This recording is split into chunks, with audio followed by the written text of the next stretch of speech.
غزوہ الفاہد اسلام کی اہم ترین جنگوں میں سے ایک ہے۔ یہ جنگ 3 ہجری 625 عیسوی میں مدینہ منورہ کے قریب پہاڑ الفاہد کے دامن میں لڑی گئی۔ غزو بدر میں قریش کو جو شکست ہوئی تھی اس نے ان کی انا اور عزت کو شدید ٹھیس پہنچائی۔ چنانچہ ابو سفیان، ہند بنت عتبہ اور قریش کے بڑے سرداروں نے بدر کا انتقام لینے کا فیصلہ کیا۔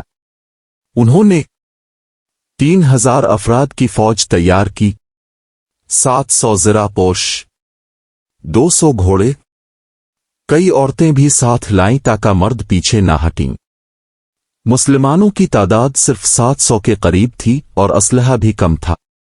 مزید یہ کہ منافق سردار عبداللہ بن الفاب راستے سے ہی 300 آدمیوں کو لے کر واپس لوٹ گیا۔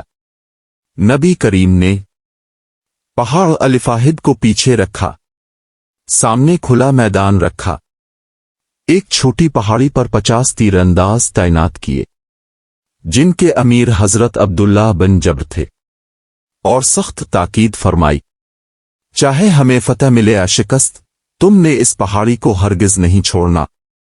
مسلمانوں نے شجاعت سے حملہ کیا، قریش کے صفوں میں انتشار پھیل گیا، وہ پیچھے ہٹنے لگے اور فتح مسلمانوں کے قریب پہنچ گئی۔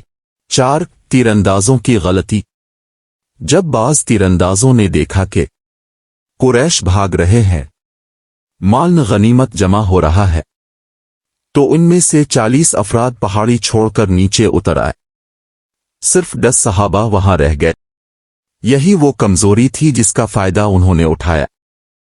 خالد بن ولید، جو اس وقت تک مسلمان نہیں ہوئے تھے، نے اپنی گھڑ سوار فوج کے ساتھ پہاڑی کا خالی راستہ دیکھ کر پیچھے سے حملہ کر دیا۔ یہ حملہ پوری جنگ کا رخ بدل گیا۔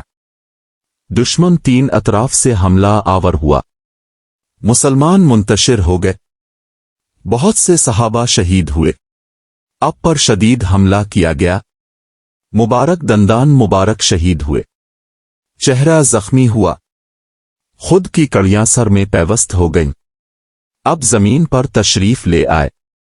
صحابہ نے اپنی جانیں دے کر آپ کو دشمنوں سے محفوظ کیا۔ اس جنگ میں 70 صحابہ شہید ہوئے۔ سب سے نمایاں شہادت حضرت حمزہ سید الشہداء، انہیں وحشی نے نیزہ مار کر شہید کیا۔ ہند بنت عتبہ کا ان کے جسم کے ساتھ ناروا سلوک تاریخ اسلام کا دردناک باب ہے۔ عبداللہ بن الفاب نے 300 آدمیوں کو درمیان راستہ واپس موڑ لیا۔ اس سے مسلمانوں کی تعداد اور طاقت بہت کم ہو گئی۔ یہ اس کی سب سے بڑی سازش تھی۔